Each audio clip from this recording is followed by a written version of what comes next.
এখন কিছু টিপস বলবো যেটা তোমাকে পরীক্ষায় ভালো নাম্বার পেতে সাহায্য করবে। নাম্বার 1, তো স্যারের দেওয়া সম্পূর্ণ ভিডিওটি তো অবশ্যই দেখাবো, তার আগে কয়েকটি কথা বলবো, অবশ্যই মনোযোগ সহকারে শুনবে। তোমাদের হাতে আর মাত্র একটা দিন রয়েছে, তারপরে শুরু হচ্ছে 2026 মাধ্যমিক পরীক্ষা। প্রথম দিন রয়েছে তোমাদের প্রথম ভাষা বা বাংলা বিষয়ের পরীক্ষা। সেই পরীক্ষার কথা মাথায় রেখে ইতিমধ্যেই তোমাদের বাংলার যে সহায়ক পাঠ অর্থাৎ কোনি উপন্যাস রয়েছে, সেখান থেকে আমরা last minute suggestion video post করে দিয়েছি। এছাড়াও তোমাদের সম্পূর্ণ মেন যে টেক্সট বই রয়েছে, সেই টেক্সট বই থেকে সম্পূর্ণ বাছাই করা অতি গুরুত্বপূর্ণ এমসিকিউ প্রশ্নের সাজেশন ভিডিও আমরা পোস্ট করে দিয়েছি। তোমরা যারা সেই ভিডিওগুলি দেখোনি, অবশ্যই এই ভিডিও ডেসক্রিপশানে দেওয়া লিঙ্কে ক্লিক করে ভিডিওটি দেখে নেবে। তো এবার স্যারের সম্পর্কে কিছু বলি। দেখো, স্যারের সম্পর্কে নতুন করে ইন্ট্রোডাকশান দেওয়ার দরকার নেই। স্যারকে তোমরা প্রত্যেকেই চেনো। তোমাদের বাংলা বিষয়ের জনপ্রিয় শিক্ষক, সম্রাট এক্সক্লুসিভ চ্যানেলের ওনার, সম্রাট এক্সক্লুসিভ বইয়ের বাংলা বিষয়ের লেখক সম্রাট স্যার। তো সম্রাট স্যারকে অসংখ্য ধন্যবাদ জানাই এবং আমার আন্তরিক কৃতজ্ঞতা জানাই আমাদের চ্যানেলের ছাত্রছাত্রীদের জন্য এই ভিডিওটি প্রস্তুত করে দেওয়ার জন্য। তো অবশ্যই তোমরা সম্পূর্ণ দেখবে ভিডিওটি, এবং ভিডিওটি ভালো লাগলে ভিডিওতে লাইক করবে। চ্যানেলে প্রথম এসে থাকলে চ্যানেলটিকে সাবস্ক্রাইব করে পাশের বেল আইকন বাজিয়ে রাখতে একেবারেই ভুলবে না। আর তোমাদের কোনি অংশের সাজেশন ভিডিওর লিঙ্ক এবং এমসিকিউ সাজেশন ভিডিওর লিঙ্ক এই ভিডিও ডেসক্রিপশনে দেওয়া রইল। অবশ্যই ভিডিওটি কিন্তু দেখবে এবং ভিডিওটি কেমন লেগেছে আমাদের কিন্তু কমেন্ট করে জানাবে। আর তোমাদের যে কোনো প্রশ্ন থাকলে অবশ্যই এই ভিডিওর কমেন্ট সেকশনে জানিও।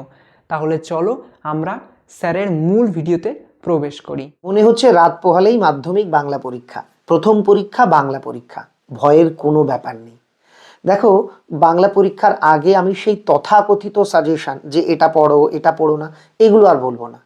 এখন কিছু টিপস বলবো যেটা তোমাকে পরীক্ষায় ভালো নাম্বার পেতে সাহায্য করবে। নাম্বার 1, আজকে থেকে ভিডিওটা যখন দেখলে এখন থেকেই দুবার করে প্রত্যেকটা গল্প কবিতা রিডিং পড়ো। কোনি উপন্যাসটা বাদ দিয়ে, কারণ কোনি অনেকটা বড়।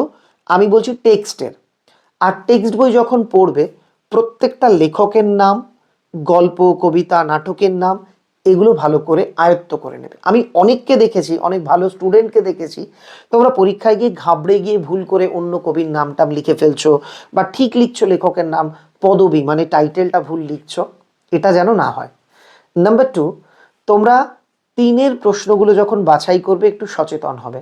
3 নাম্বারের জন্য তুমি জানো গল্প থেকে 2টো, কবিতা থেকে 2টো প্রশ্ন দেয়, একটা একটা করে লিখতে হয়। আমরা দেখেছি এই 3 নাম্বারের গল্পের প্রশ্নগুলো একটু আনকমন লাইন থেকে দেওয়ার প্রবণতা থাকে।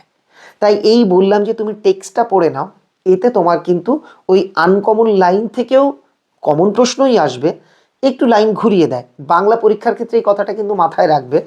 প্রশ্ন হয়তো তুমি বাড়িতে যেগুলো প্র্যাকটিস করেছো সেগুলোই আসবে, টেস্ট পেপারে দেখেছো তোমাদের স্যারেরা করিয়েছেন তাই আসবে, কিন্তু লাইন একটু ঘুরিয়ে পেঁচিয়ে মাঝে মাঝে দেওয়া হয়। তাই তোমার যদি টেক্সট বই পড়া থাকে, তুমি কিন্তু কোনো রকম কোনো সমস্যায় পড়বে না। দেখো, সাফল্যের কিন্তু শর্টকাট হয় না। তুমি মনে করলে যে আমি 2টো পড়ে যাব, 2টোই আসবে, এমনটা নাও হতে পারে। এবারের জন্য জ্ঞানচক্ষু গল্প, অসুখী একজন কবিতা, অসুখী একজন কবিতার পুরোটা, সবটা, কিছু বাদ দেবে না, খুব গুরুত্বপূর্ণ। পথের দাবি গল্প খুব গুরুত্বপূর্ণ। বহুরূপী গল্প কিচ্ছু বাদ দেবে না, সব পড়বে।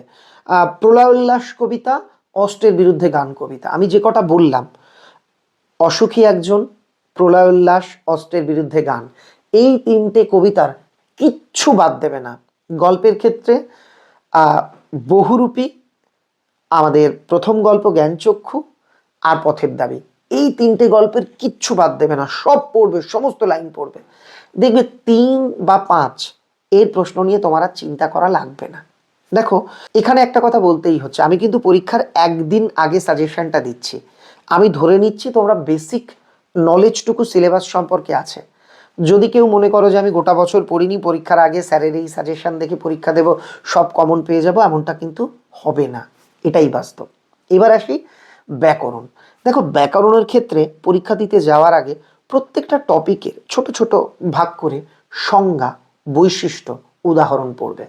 যেমন নিত্য সমাস কাকে বলে, সংজ্ঞা, তার একটা উদাহরণ। যেমন ধরো প্রযোজক কর্তা কাকে বলে, সংজ্ঞা, উদাহরণ, উদ্দেশ্য কি, এরকম ছোট ছোট প্রত্যেকটা টপিকের সংজ্ঞা উদাহরণগুলো দেখে যাবে। এখান থেকে কিন্তু ব্যাকরণে অনেকগুলো নাম্বার তোমরা পেয়ে যাবে। রচনার ক্ষেত্রে আমি তোমাকে বলবো একটা বা দুটো রচনা পড়ে পরীক্ষা দিতে যাওয়া বিপজ্জনক। হ্যাঁ, একটা দুটো তুমি ভালো পড়েছো, রেডি করেছো, ঠিক আছে। আমি বলবো 4-5টা পড়ে যাও। যেমন বিজ্ঞান কেন্দ্রিক, প্রতিদিনের জীবনে বিজ্ঞান বা বিজ্ঞানের ভালো মন্দ একই রচনা, কুসংস্কার কেন্দ্রিক একটা রচনা, পরিবেশ কেন্দ্রিক একটা রচনা, বিশ্ব উষ্ণায়ন কেন্দ্রিক রচনা, এই 4টে পড়ে গেলে না তুমি দেখবে একটা আসবে। এছাড়া বাংলার উৎসব, ঋতু বৈচিত্র্য, বিদ্যালয়ের প্রথম দিন, বা কোনো একটা ভ্রমণের বা কোনো একটা স্মরণীয় দিনের অভিজ্ঞতা, কোনো একটা আত্মকথা, জীবনের লক্ষ্য, এই জাতীয় রচনাও কিন্তু থাকবে। তাই রচনার জন্য একটু প্র্যাকটিস করে যাবে। সংলাপ প্রতিবেদনে ভয়ের কিছু নেই। প্রতিবেদন মানে ইংরেজি খবরের কাগজের রিপোর্ট আর কি, ইংরেজি রিপোর্ট, যেটা বাংলা খবরের কাগজেও তোমরা পড়ো। তো রিপোর্ট রাইটিং একটু প্র্যাকটিস করবে বাংলায়, যেমনভাবে যা লিখতে হয়, হেডিং দিতে হয় দেখে নেবে। সংলাপ অথবায় থাকে একেবারে সহজ, যেমনভাবে বন্ধুর সঙ্গে কথা বলছো, আলোচনা করছো, তেমনভাবে লিখবে। আর কোনির জন্য আমি বলবো 1, 2, 3 আর 14, এই কটা পরিচ্ছেদ খুব ভালো করে পড়ো।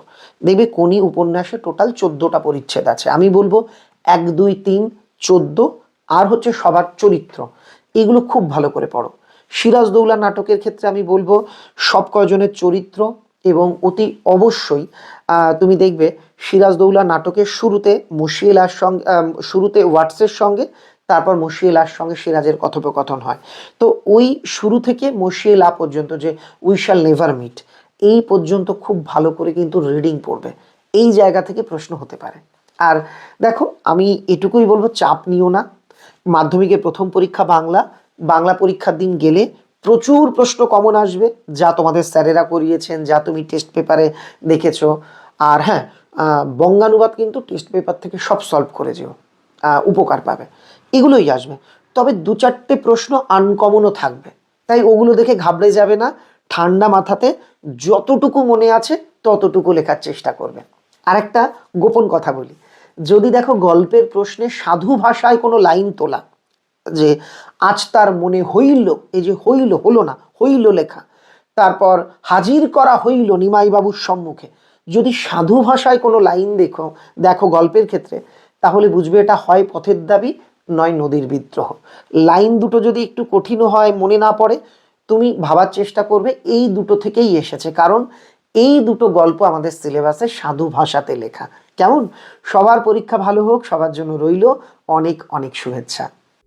তোমরা যারা ভিডিওটি সম্পূর্ণ দেখলে তোমাদের সকলকে অসংখ্য ধন্যবাদ জানাই ভিডিওটি শেষ পর্যন্ত দেখার জন্য, এবং তোমাদের বাংলা বিষয়ের পরীক্ষা এবং অন্যান্য বিষয়ের পরীক্ষার জন্য আমার তরফ থেকে তোমাদেরকে অনেক অনেক অভিনন্দন এবং শুভেচ্ছা রইল। তোমাদের পরীক্ষা খুব ভালো হোক, তোমাদের পরীক্ষা খুব ভালো হবে, এই আশা নিয়ে, এই আশ্বাস নিয়ে আজকের ভিডিওটি শেষ করছি। আশা করব আজকের এই সম্রাট স্যারের দেওয়া বাংলা বিষয়ের গুরুত্বপূর্ণ টিপস অ্যান্ড ট্রিক্সের ভিডিওটি তোমাদের খুব ভালো লেগেছে। অবশ্যই আমাদের চ্যানেলের সঙ্গে থেকো। Thank you so much. সবাইকে জানাই বেস্ট অফ লাক।